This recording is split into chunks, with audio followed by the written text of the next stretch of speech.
All right. Hello, everybody. Thanks for joining us today. Welcome to our NAGT webinar. If you weren't familiar already, the NAGT webinar series is your one-stop shop for strengthening work in earth education. Webinars in the series feature novel and innovative work in earth education research and pedagogy, new teaching materials, and the innovative work in earth education, the classroom and professional experiences of people like you. So the NAGT webinar series is open to the public, and we encourage you to invite your colleagues to join us in the discussion. On the screen here, hopefully you can see it, is a link to the webinar series where you can find the webinar schedule and an archive of our past events and information on our sponsoring projects and programs. You can find slides, resources, and recordings of each of our webinars, including today's webinar, through the webinar archives. I'm going to go ahead and paste a few links into the chat window that you can also reference. Just give me 1 second here. So those will be useful to you. All right. Oops. All right, so before we get started, I just want to remind you of the Zoom controls on the screen that you can see here. We ask that you leave your microphones muted and your cameras off. And if you have any questions or comments along the way, we encourage you to put those in the chat window. The presenter today, Don Haas, and myself will be monitoring the chat. And as a reminder, that participants in all of the NAGT meetings and events are expected to abide by the NAGT Code of Conduct, which applies to all venues, events, and online forums associated with NAGT. So be sure to check out the NAGT Code of Conduct policy if you're not already familiar with it. It's linked in the chat as well. Today's webinar is titled the NAGT Draft Position Statement on Climate Change Learning, and again, is presented by Don Haas. He's the Director of Teaching and Programming at the Paleontological Research Institution. And he's going to introduce the NAGT draft statement today. He's going to seek feedback on it, and he's going to share and seek insights on general position statement utility for improving educational outcomes. So with that, thank you, Don, for being here today, and thanks for leading the discussion, and I'll let you take it away. Thanks. I'm going to put a link to my presentation in the chat there, and I think Allison, yeah, there we go, and start sharing my screen. The presentation has the links within it, so you might want to pull it up, but it's not essential. I will try and get those into the chat as I go, and we'll just dig on it. So the first question is, why position statements matter, and what purpose are we trying to serve here? And I'll go very quickly here because we are going to try and keep this to an hour.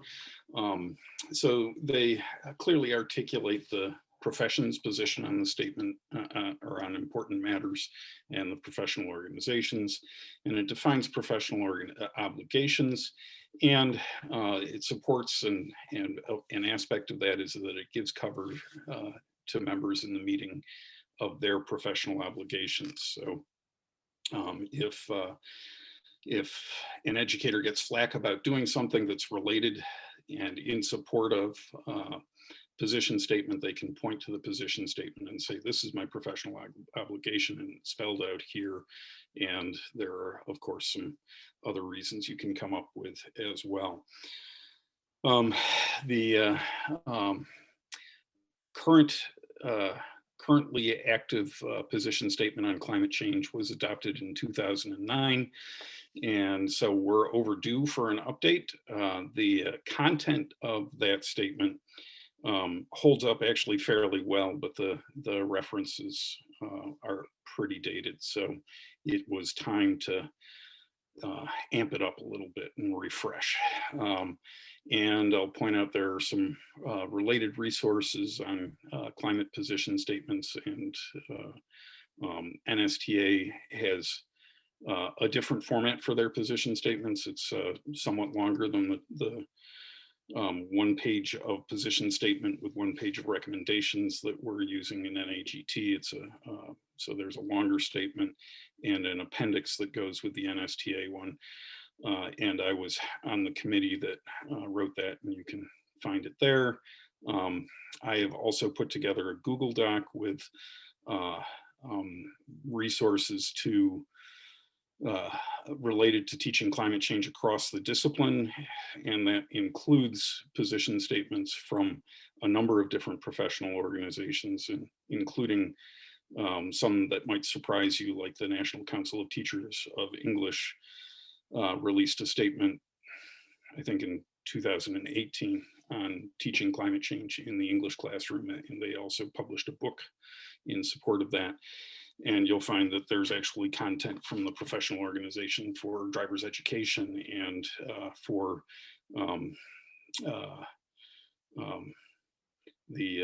what used to be home ec, and I'm drawing a blank on the name of that field now, but their next international meeting is actually focused on teaching for sustainability. So those are all linked in there.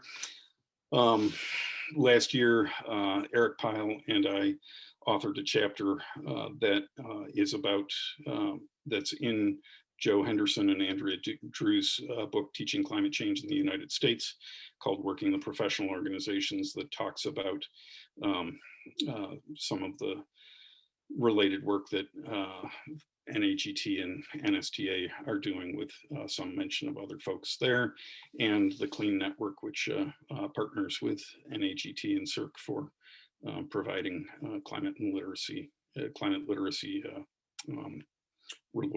related support. So there's a very quick flyby of why, and now I want to have you do a little bit of sharing about your thoughts on what ideas and issues you think are essential to include in NAGT's position statement on teaching climate change. And a good way of thinking about that is what's essential in teaching climate change. And we're going to go into breakout groups, and we'll use Jamboard for sharing in the breakout groups. And it's important to remember that our position statements are concise, so it has a one-page statement and one page of recommendations. So try and avoid getting too verbose, and we'll put up the link to the Jamboard in the chat. And we'll be in there for 10 to 15 minutes. And what we're going to do now is just take a quick walk through those Jamboards. And hopefully folks can identify a point or two to share from their group. So would someone from group one like to say a few words about what we're looking at here?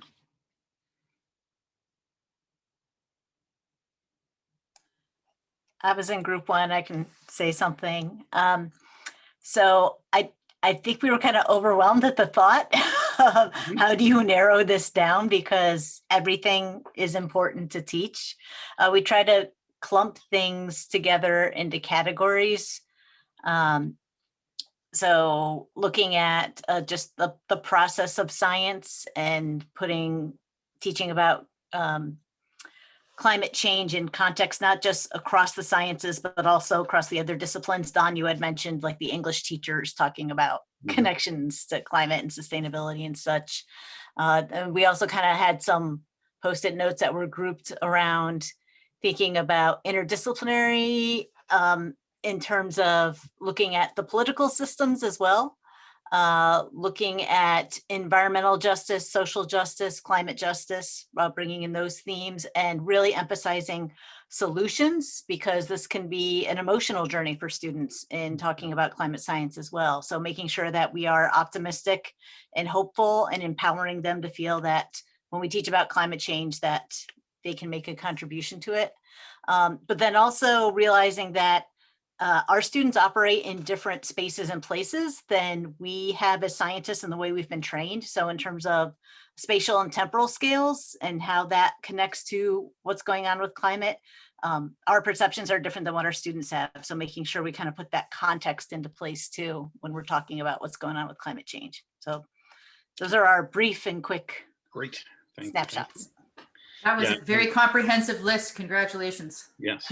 Yeah, and these Jamboards, I anticipate we'll leave them be, so you can come back and look at them later, and we in the Advocacy Committee will read through them as we ponder changes to the draft. Group 2. Yeah, so we had a bit of a discussion and again, kind of grouped things together to look at different things. So the first group is sort of the fundamental science behind it and being able to understand it. Also the emotional fallout of teaching about climate issues, particularly where we've got people who come from families that don't accept it and things like that. The impacts of climate change and bringing in that environmental, social justice aspect as well, different groups, Indigenous groups, minority groups, how the world is dealing with it, how the corporations are dealing with it, and also bringing in the personal values and bringing in the interdisciplinary nature, kind of similar to the previous group as well. Okay, great. Group 3.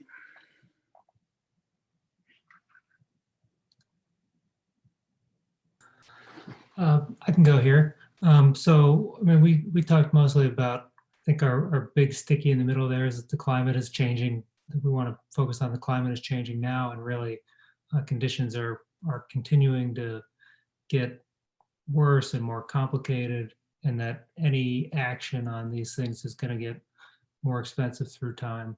And we also talked about how climate change is instruction that can be an essential component of any science program, or should be in every science program.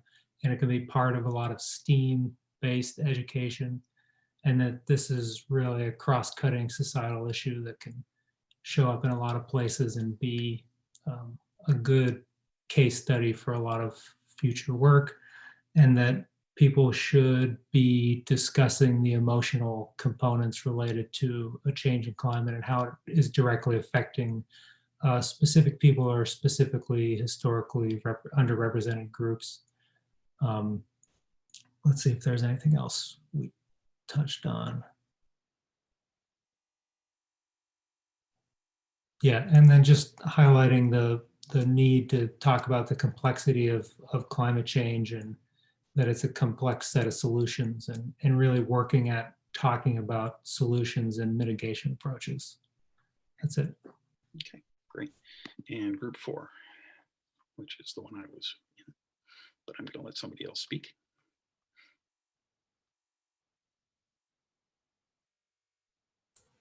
I guess everybody's shy, so I'll speak. Thank you. It's Leslie. So that's okay. We looked really at 2 different positions. One was what's the way that we can state emphatically that climate change is real and explain what that is. And then what is the recommendations we can do to address that. So obviously we need to make sure that we make a statement that climate change is real, that it has happened in the geologic past. We know that, but the current trend is caused largely by what human beings are doing. We need to acknowledge that fossil fuels are a contributing factor to climate change. One of the explanations for that is the rapid increase in climate change, so we can correlate between human activity and the Industrial Revolution and the current trends that we see in the science. And then for pass forward for pedagogic strategies, looking at geology education with an emphasis in field-based studies, making sure that we address cognitive biases, logical fallacies, media literacy, also some concerns that we have about trying to put students in a position where they can look at what their future world would be and what they would like, and how we can feel comfortable to be able to have them take a look at what their future is, and making sure also that people understand that their role as a consumer is very important for resource use and what that means on the ground, especially for young people. And obviously the very important thing that we need to address is how do we deal with people that are climate change deniers? understand what their motivation is and ways around how to address that. Was there anything else to add, everyone? I think that's a pretty good summary. Thank you. Yeah, thank you. And I think that was the last group. Yes. Okay, so I'm going to flip back to the Prezi. Go back into present mode here. Where is my...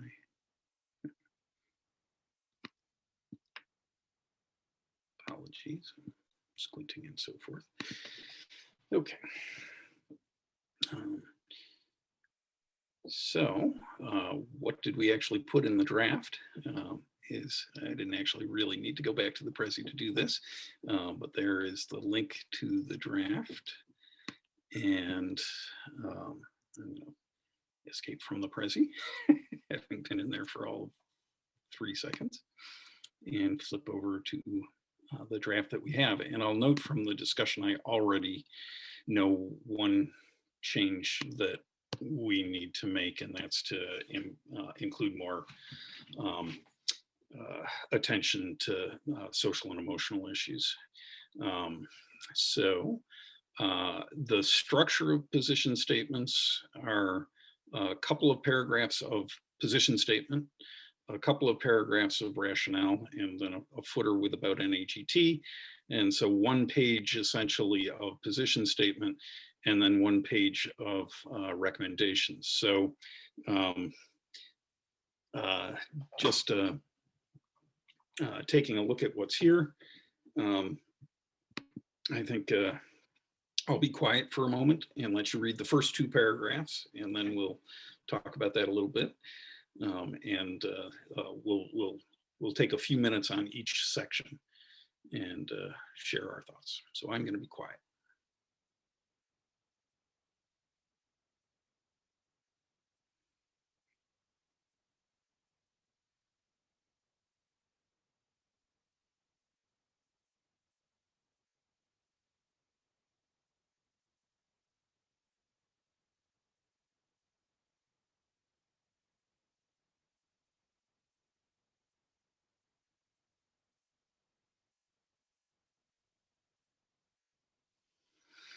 And so just thinking about those first 2 paragraphs that lay out the basic position, what did we do right? What did we leave out?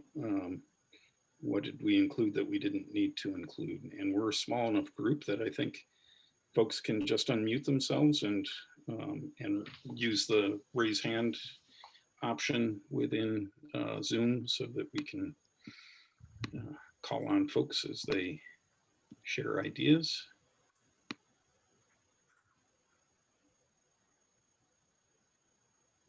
Don, you actually have a great question in the chat window. Okay, thank you. I can read it to you if you Sorry, I want. can't find the raise hand. It's See the hand. Yeah, I don't see the raised Okay. hand. Let's Yeah. see. Where is the raised hand, friends? Under reactions, maybe? Or no, it's No, clap and thumbs that's up. I don't clapping think and there's a thumbs up. raised hand. Oh, Oh, Okay. really? Okay, I see a raise hand option. yeah, Oh, if you it's a don't reaction. see it, it probably means you haven't updated your Zoom software in a while. Yeah, I'm Oops, kind of old I guess I school. should. Okay, Yeah, it I'll does mute. not automatically update, which I find a little frustrating. But if you update, you can not only raise your hand, but you can also drag the people around in their windows and take turns being Andy Davis. Oh, well, then it's worth being an updated version. Hey, look at the chat. Laura's got some things in there. Okay, so so Laura says the top says the older draft is climate change and energy. So is energy being removed? No, but we actually went back and forth on this in the committee, and thought that what we're most concerned about is climate change, which is driven by energy and land use. So we tried to make those things very clear in the statement itself, but it's climate change that is the concern. So that's that we I think have kept energy and added more attention to land use into the statement from what was in the old one. that I hope that works. I don't know if you want to chime in on those thoughts, Laura, and just unmute yourself, or. Well, it's a tough one because energy, I think, is it also, yes, it has a direct connection. I absolutely agree with you, but it's also almost worth its own statement though, when you think about fossil fuels versus renewables. And we know it's just going to be expanding incredibly right now. So I didn't know if the thought was to have a separate statement coming out in the future about how do we teach energy. Yeah, well, I am, as you know, Laura and I know each other reasonably well. I am deeply interested in energy issues, and it might make sense to make a standalone statement about it. But I am hoping that we've given it due attention throughout the statement. And I'm fond of the soundbite from Chris Hayes, who said that he was talking about it, but teaching about it. Talking about climate change without talking about energy is like talking about lung cancer without talking about smoking. And I think that's a pretty good analogy. And energy is absolutely essential, and I hope that comes through in all parts of the position statement. And land use is, in the couple of pages that were allowed here, we didn't really find the space for defining what we meant by land use, but maybe we should try and work that in. But it does say human land use. So, and I'll also note that. And I don't mean to split hairs, Don, or overspeak, but for someone like me, land use can mean energy as well, because it means like minerals come from the land. We use land for solar farms. So I'm big on definitions, even if it's an appendix that gets stuck at the back of the document, because in this situation, understanding the scope of the definition is critical. Yeah, I agree with Leslie, because do you include water in there? That's land use, water use, and I agree with her point about energy being completely coupled to land use with oil and gas, totally. Yeah, and I should also note that I've got a Google form that I'll share in a couple of minutes for folks to give us some feedback after we're done. So if you have further ideas about this, today's session isn't the end of your opportunity to give us feedback. Thank you, and sorry for the mad hand waving since I can't find the polite hand. I'll mute myself again. Yes. Well, before the next webinar, update your Zoom software, and then you'll be able to raise your hand. But I can see the windows, so I'll watch for frantically waving hands. Okay.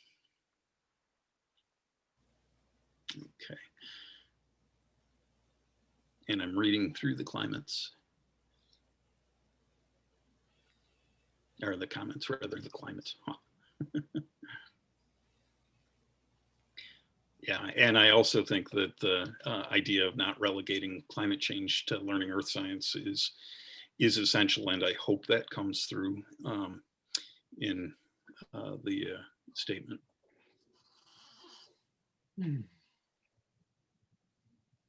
Yeah, Don. Yes. Just one thing I had in point 1 there, the bit about it being changing at a rate unprecedented in human history.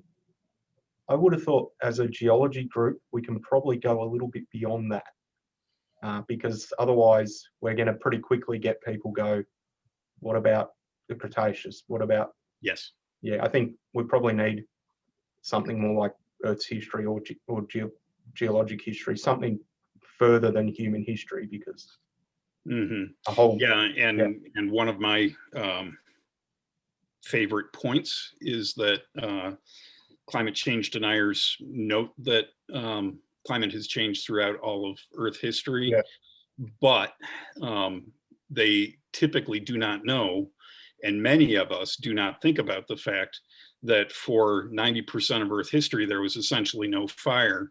And modern climate change is driven by the billions of fires that are burning all the time under our control now. And for 90% of Earth history, there was no fire because you need dry fuel. and all life was underwater, and life is where the fuel for almost every fire comes from. So so yes, that's a very important point, and we probably should give that some attention. And Wendy points out that there are mechanisms for white papers to support position statements, and we might think about that. And now let's take a look at the next segment of the position statement, which is the rationale, which is these two paragraphs. Then there's the about NAGT is really the footer. So I'll be quiet again for a minute and give people a chance to read. Don, before you move on to that, Hi, Frank. Yes. I wanted to add a quick comment in regards to land use. Mhm. I remember our original discussion about that. And so I think with the land use, think agriculture, think forestry. In other words, deforestation, afforestation, and soil carbon. Yep.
Okay.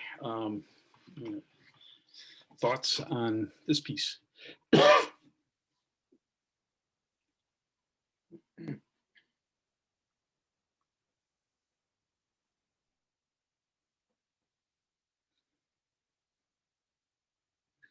I note that, again, as I mentioned a minute ago, that we don't have enough attention to emotional and socio-political issues in there. So I'm intending to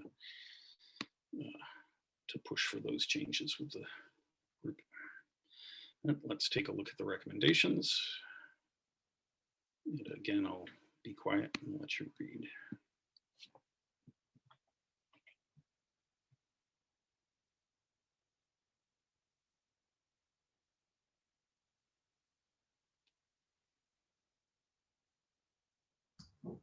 When you're ready for comments, it looks like Henry Paul has something he'd like to share.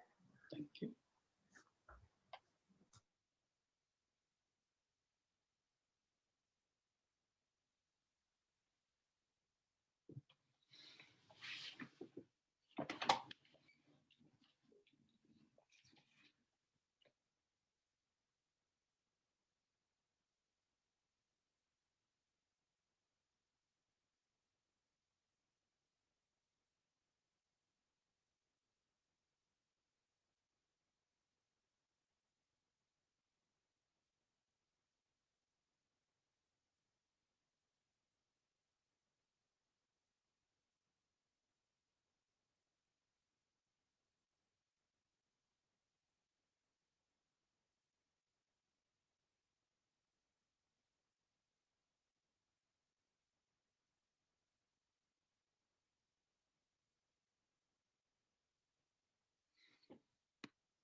Okay.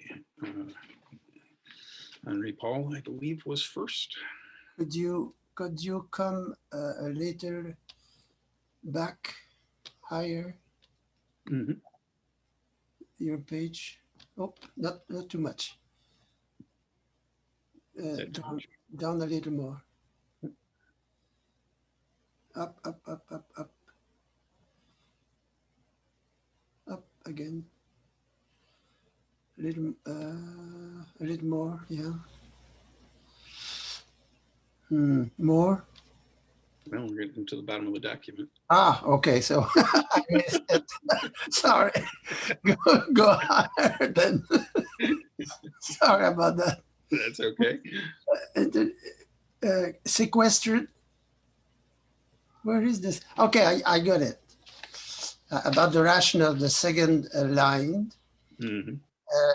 We talk about sequestered carbon, Mhm.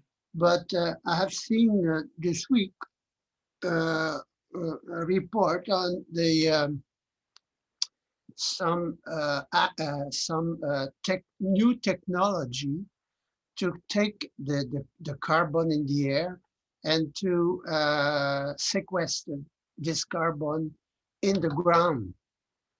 So this could be an argument to demolish the constatation of the landscape that have sequestered carbon. So is the solution to have a geological process to sequester the carbon in the ground could be an argument not to consider so much because we have possibly a solution. Do some of you know about this technique to sequester the carbon in the ground? Some experiments are on the way. Someone Yeah. Yeah, that would fall under technology, probably, Henri Paul. Ah, okay. Yeah, and well, I could say a lot about that, but I think I'll let it be for now and hear what Laura has to say. Well, mine's a little different. It as I was reading through the bullet points, there was a mention of youth and how youth can communicate and youth can come up with solutions. And I just tweeted about this yesterday. And I think it's because Peril and Promise has a documentary premiering tonight about across generations coming together and working towards solutions. And so I want to make sure the language in here isn't adults have done this and it's up to us to train the next generation for all the solutions and to solve it. We really need to work across the generations and partner. So yeah, I guess it was the bullet. Young people are often effective communicators to society and we should have them do it. But I think we have that responsibility just as much. And maybe there's a way we can say, not only are we going to train them, but we're going to work with them, possibly. Yeah.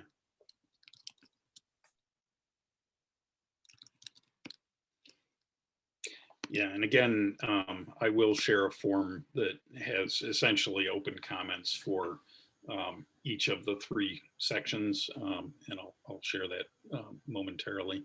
And I see Christine. I was going to say that's particularly great what Laura said. I know that some of the cultural communities that I work with, family is very important. That intergenerational thing has a lot more staying power than anything else. And if you can involve the grandmother, the abuela, all the way to the youth, right? That is going to be much more accepted within the family structure and changing possibly behaviors more sustainable. Yep, lots of good comments.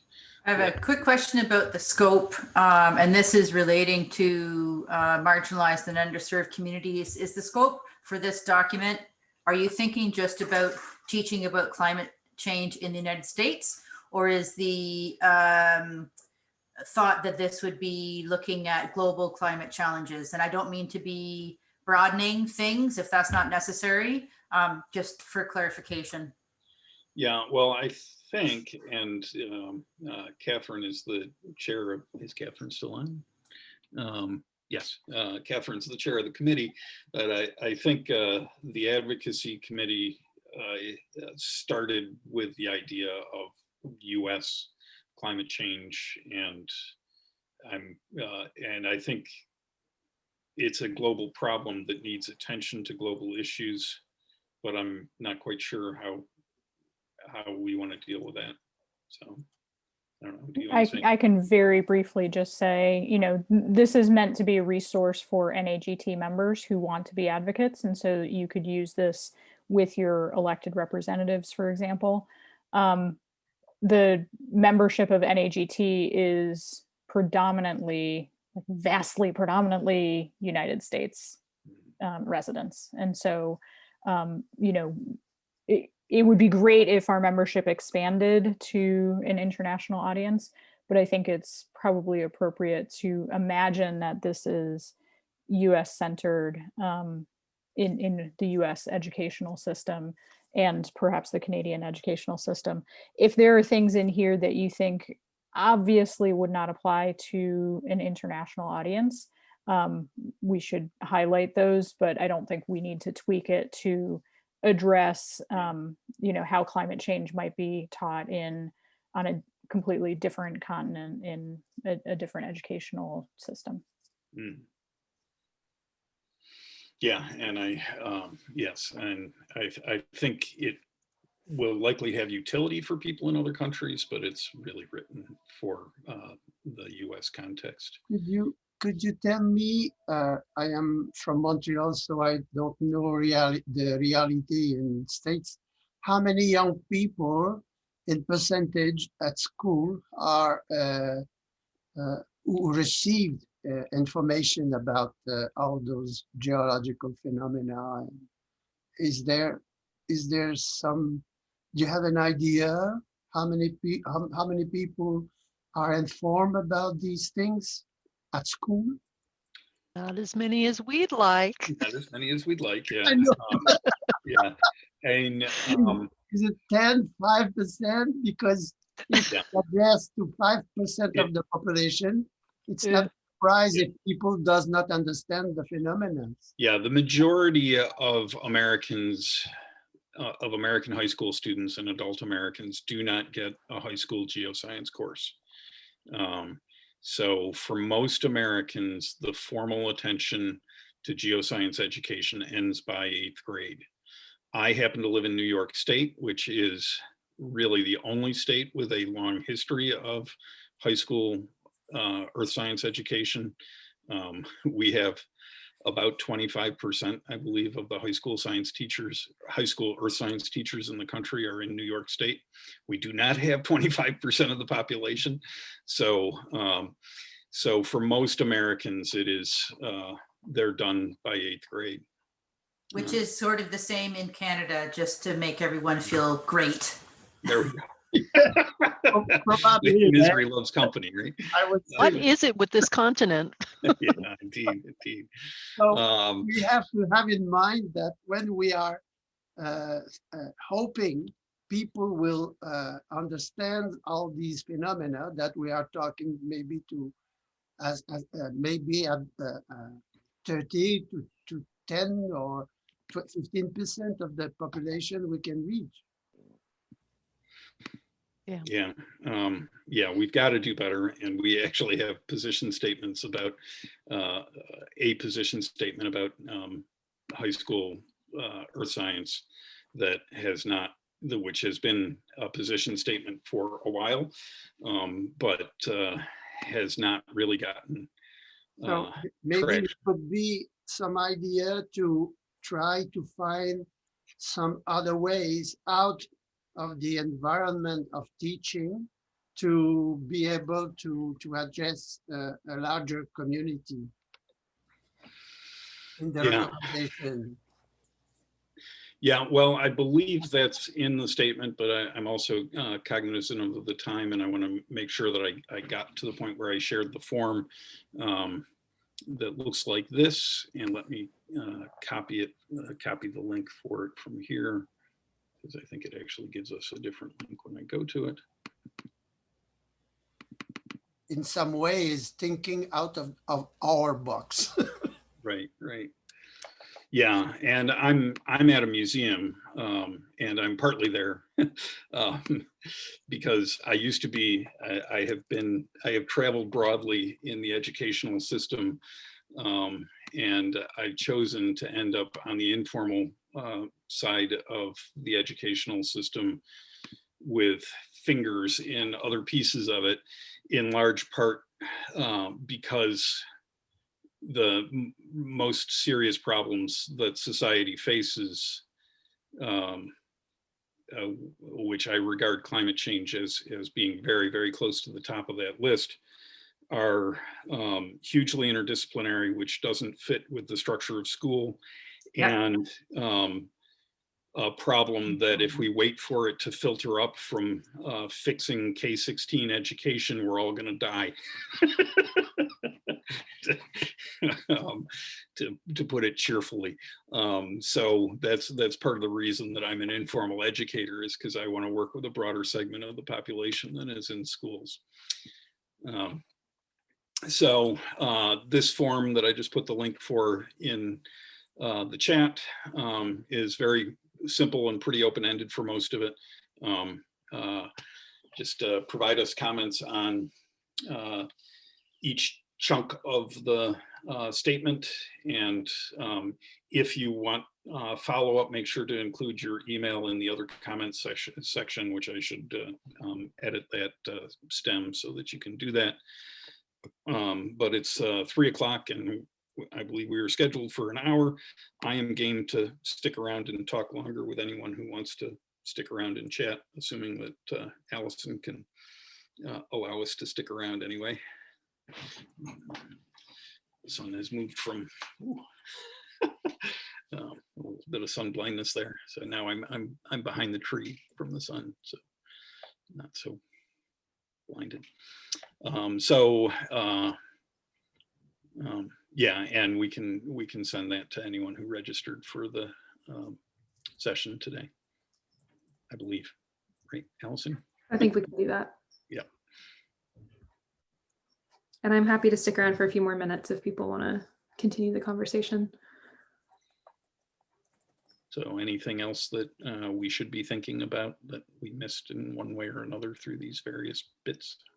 Thank you very much to all of you. Bye-bye. Bye, thank you. Yes. Bye, guys. Thank you. And I am, if you don't mind, Don, can I share my screen really briefly before everybody heads out? Yeah. It might be too late, Allison. Is everyone gone already? Okay. Yeah, I was only going to share our upcoming webinar for those who are interested. We have a webinar on February 23rd. Let me see if I can get this up really quickly for those of you who are remaining. All right. Can you see a PowerPoint screen? Mm-hmm. Okay, great. So this is just to let you know, we have an upcoming webinar on the 23rd about getting started with NASA data, mapping hazards from space with Cynthia Hall and Sarah Lubkin. So if that interests you, you can join us for that. And aside from that, that's all I had to say. Thank you so much, Dawn.